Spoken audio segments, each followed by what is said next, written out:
वरना हमने बड़े बड़े सर्विसदारों को, नौकरदारों को देखा है, डिग्री तो मिल गई है, ईमान का आता पता नहीं है। त्योहार कोई भी आए तो स्टेटस लगा लेते हैं बस, मगर उनको ये तक नहीं पता कि भी ईद मिलादुन नबी आए तो ईद मिलादुन नबी का भी मोबाइल पर स्टेटस रखना पड़ेगा। हाँ, दूसरे त्योहार आए तो फिर हमारे मोबाइल चमक जाते हैं, एक तीन तीन चार चार स्टेटस रखते हैं। शर्म आती है कि ये लोग मुसलमान हैं, शर्म आती है कि इन लोगों का नाम मुसलमानों जैसा है, शर्म आती है कि ये लोग मुझे फातिहा के लिए बुलाते हैं, शर्म महसूस होती है कि इन लोगों का मुझे मर जाए तो नमाज जनाजा पढ़ाना पड़ेगा।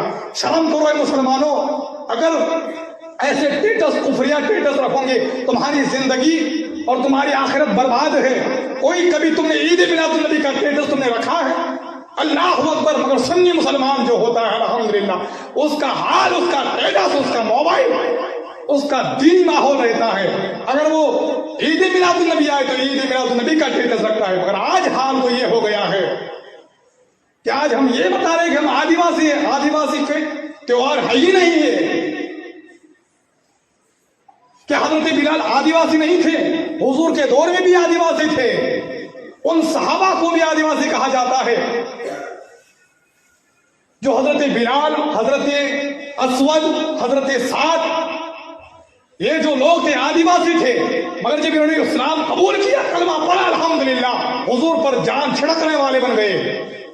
आदिवासी किसी धर्म और जात का नाम नहीं है, एक हालत का नाम है अल्हम्दुलिल्लाह।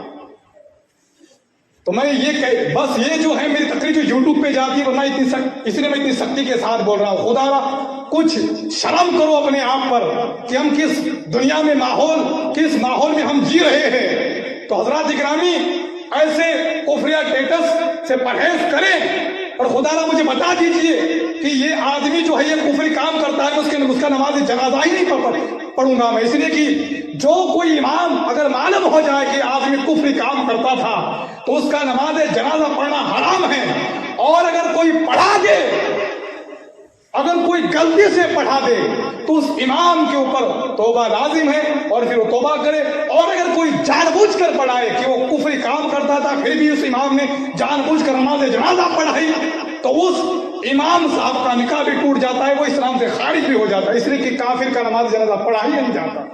इसका ये मतलब नहीं कि बस मुसलमान घराने में पैदा हो गए, अरे भाई ईमान की हिफाजत करना पड़ेगी हमें।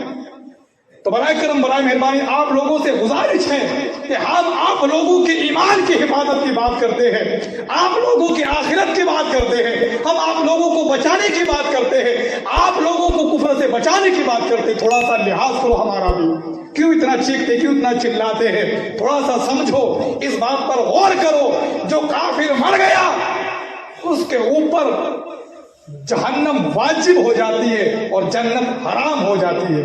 तो बराए करम, बराए मेहरबानी, आप लोगों से मोहब्बत के साथ गुजारिश है कि अपने बच्चों को मदरसे में भेजें और अपने घर में दीनी माहौल बनाने की पूरी कोशिश कीजिए।